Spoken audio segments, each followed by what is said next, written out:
As I said earlier, you'll get a chance to ask some more questions during the panel discussion. But I would like to hear from the other speakers too. So our next speaker is Mr. Gregory Clark, founder, operations general manager, and master farmer of Kentucky 21st Century Agri LLC. He currently directs the company in industrial hemp production in Kentucky and Pennsylvania, which encompasses, now he's telling me, over 900 acres. He'll make a presentation about the markets for industrial hemp products. Thank you very much. This has been a long road to get here. I was sitting in groups like this many years ago of moving forward with the industrial hemp, and today we are actually putting it to fruition. We're actually growing, like you said, 950 acres in Kentucky this year. We're in western Kentucky. It was very important for us to get different testing and different product going this year, but it's been successful so far. Weather has not cooperated very much, but we are listed as a large processor. We process all products in Kentucky, and I'll get further into that as I go through the presentation. Oh, it does work. We actually have two planting methods within our 950 acres. We divided it, basically 450 acres we're doing on a bedded system, which I will show you a picture of in a moment. But we went standard row crop, 10-inch spacing for the other 450 acres. And talking about plant density, we did some experiments on this. Our minimum was 80 pounds to the acre. Some of them we were 110 pounds to the acre. Based on our varieties we're running, we did get successful with that. We have to increase fertility on that, but we did get good performance. And as we move forward in these, I can show you. We produce and process all of the whole plant materials. This product is actually a pine tree, it's a cotton plant, it's a soybean plant, it's an herbal oil plant, and it's also a root crop, which we're actually harvesting the roots on this.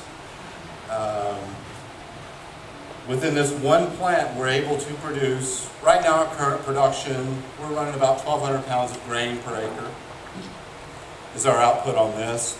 We're running about 4,000 pounds of stalk fiber mixed right now. That includes the herd. But remember, we're doing a low variety, which is what we've been harvesting this first time around. We were able to turn that in 60 days from plant to harvest. And actually, I wish it was a lot slower. We were not ready on all of our equipment because we had John Deere scrambling all over the world trying to get us the equipment we needed. The combine we have is a special combine. It's called Walker Combine. Instead of having a round chamber inside to extract the seeds, this allows it to walk back and take the stalk through. So we're taking in green material. And most farmers are standing there watching us run this combine, scratching their heads. How are you able to take in green material into your combine and still survive?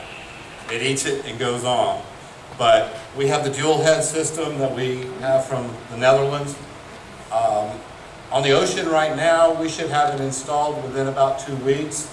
The engineers from the Netherlands and the engineers of John Deere are both working with us to get this installed, to get this first unit running.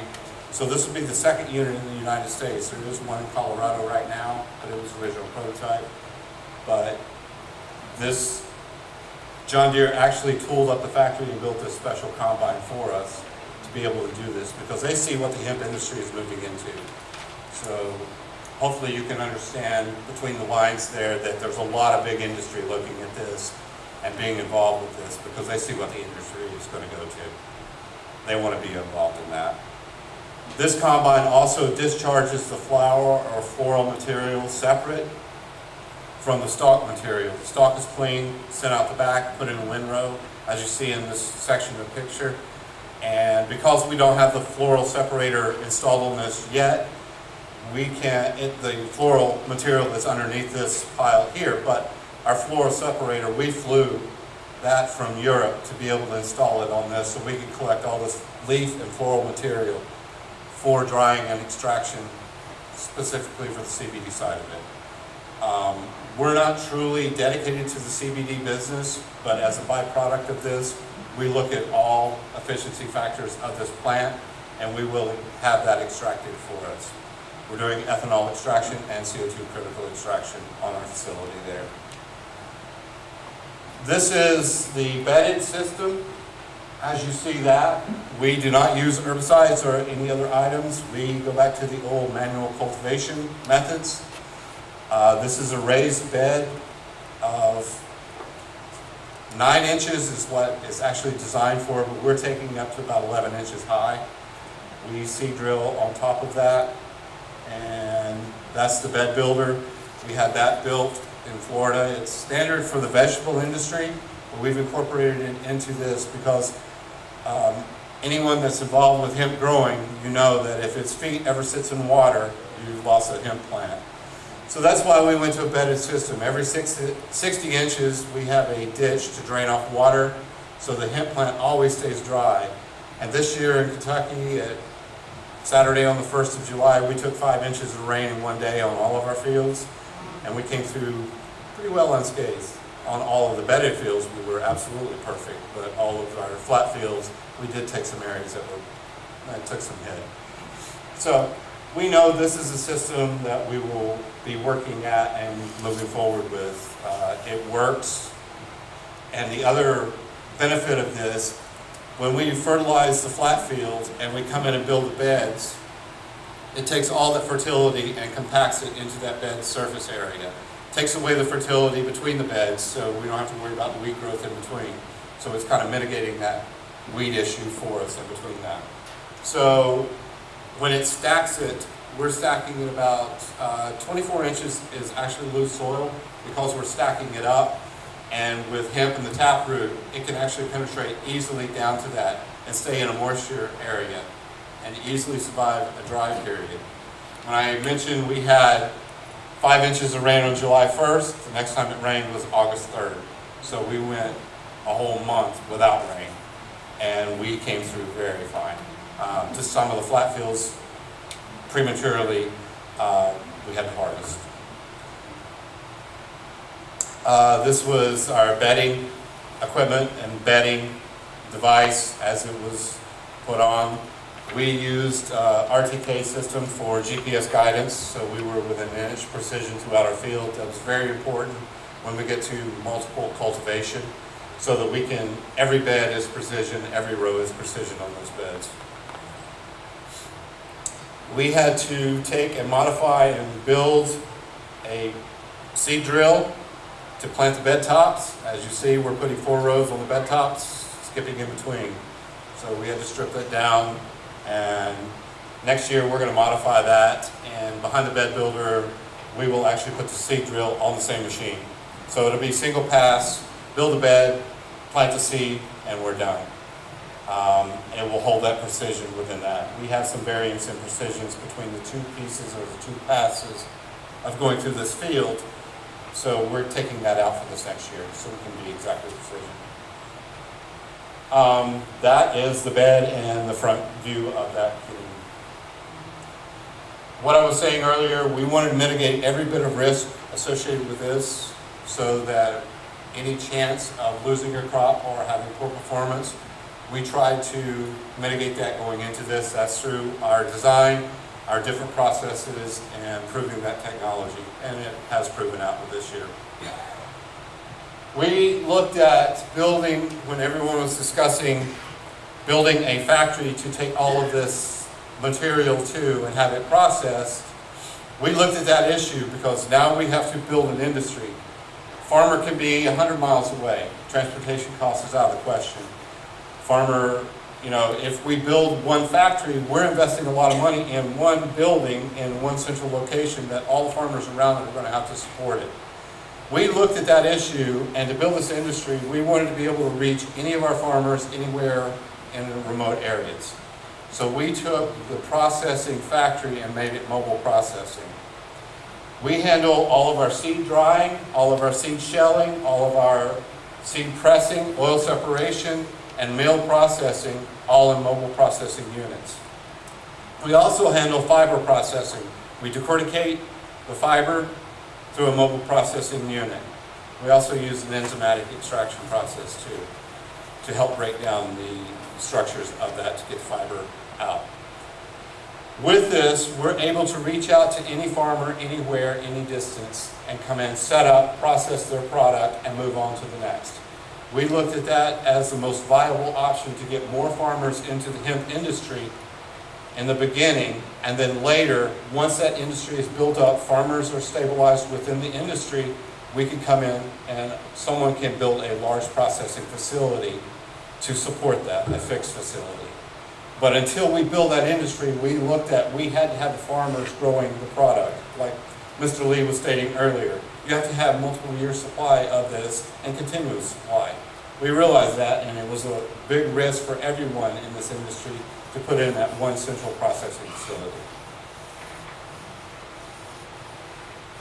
Right now, we're doing joint research with 2 universities.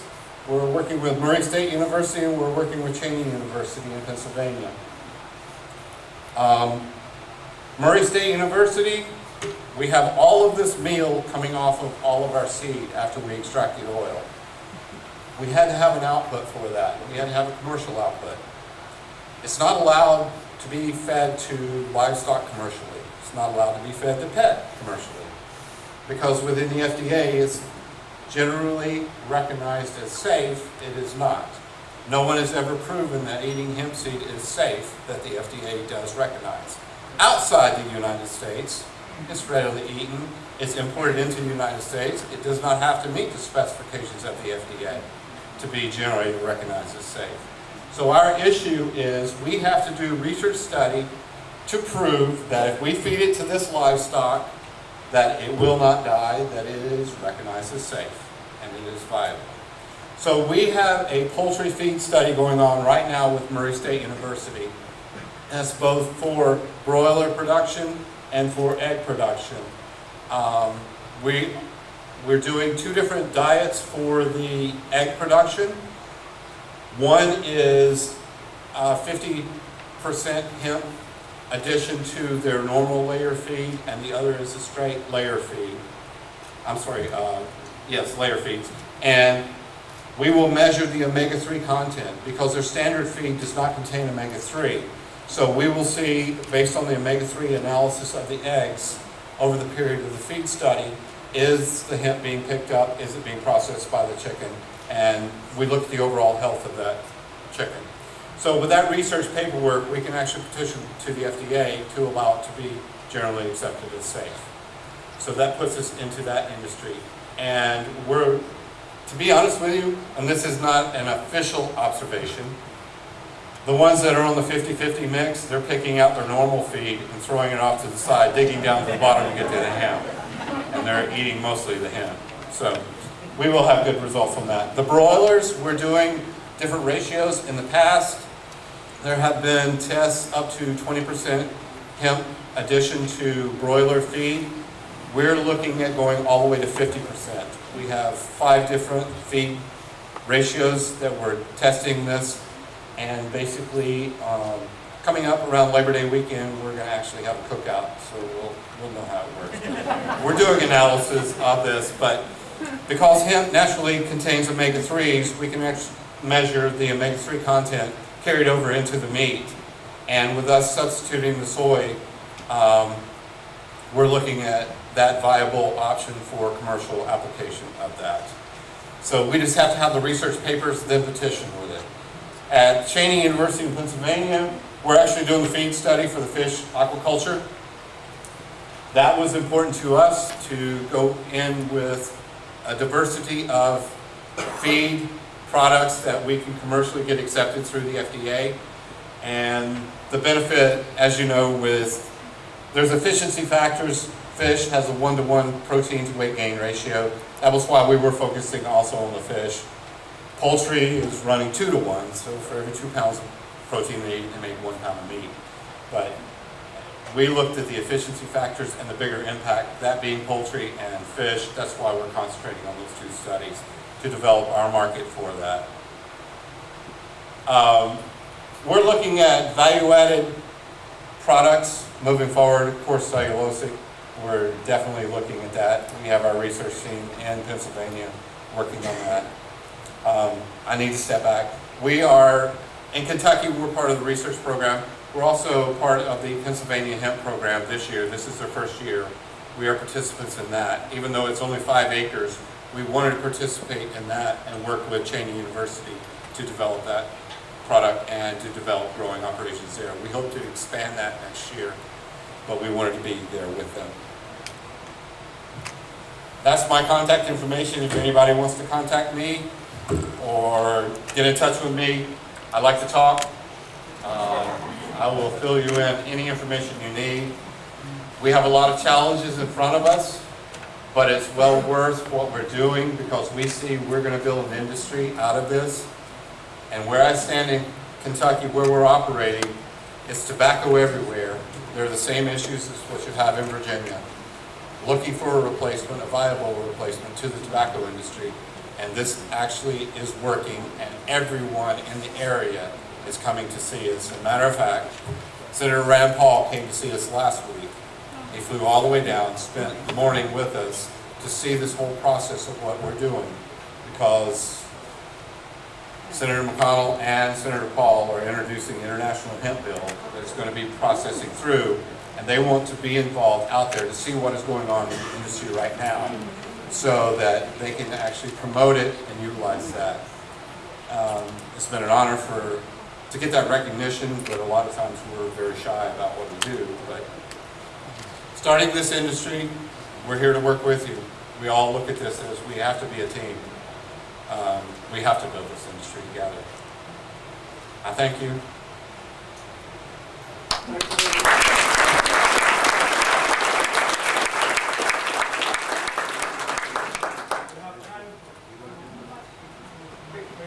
Yes, sir. You mentioned harvesting after 60 days. So, how many crops can you get per year? Double cropping, triple cropping, concerning double cropping, right now, we actually started late. Our first planting was May 12th this year. We should have actually started a lot earlier. But this first crop we're harvesting right now, we're right behind it planting again right now. Even though we're probably not going to get to full seed stage on this, by the time frost hits us, we still will have the flower and the stock material available to us. So it was worth us doing that to invest that seed in. And we still have fertility carryover from our previous fertilizer. So if we started early enough, there's potential to do a 3-crop. It would be a tri-crop. 2 seeds, and then the third would be flower stalk only, to be able to do that within the summer time period. Hi, I had a question as well. They gave me microphones, so I win. So 2 questions. One about soil health. What are the types of inputs that you have to use for this crop? And in general, soil health management practices. And the second question is, it looks like the production method is requiring tilling. I'm not sure if that's just a guess, but I'd be curious to hear more about, are there no-till methods? Can you plant into green crops and things like that? Certainly, the one that I was just talking about, we're replanting right now. We're doing that no-till right behind the crop we just harvested. We didn't have time to start breaking it up and do a till crop, so this will actually be a no-till test on this crop. Our inputs, we look at running around 120 pounds of nitrogen per acre is a requirement for the hemp. We utilize, which goes back to our chicken study, we utilize a product called Nature Safe as our fertility input items, which are all derived and certified organic from chicken products. It's blood meal, feather meal for the nitrogen sources. It also contains bone meal within that. So we're looking at a closed circle loop that if we can feed the chickens are actually processed. The byproducts of that are actually generating the fertility back to us. So it creates a sustainability process for us in that. So. Are fish farmers in Europe or Canada using hemp-based feed? I personally can't answer that for you.